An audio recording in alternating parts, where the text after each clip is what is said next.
Pantauan di Pasar Induk Lambaro Aceh Besar, hampir semua jenis bumbu dapur mengalami penurunan harga.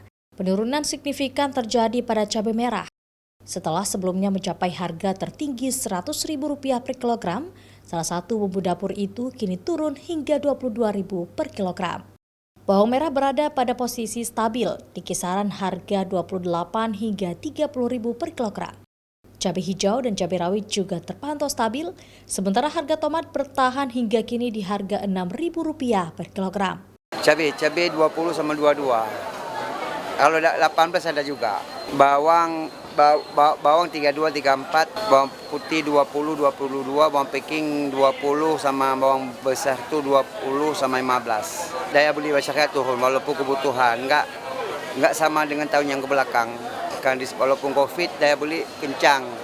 Mungkin tahun ini disebabkan oleh daya minyak naik, orang jadi malas-malasan kemana-mana.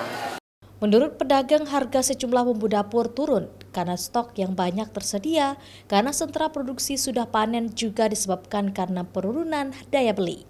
Pedagang juga mengaku perayaan Maulid Nabi di Aceh belum mendongkrak harga bumbu dapur. Mustajab, Kompas TV, Aceh Besar.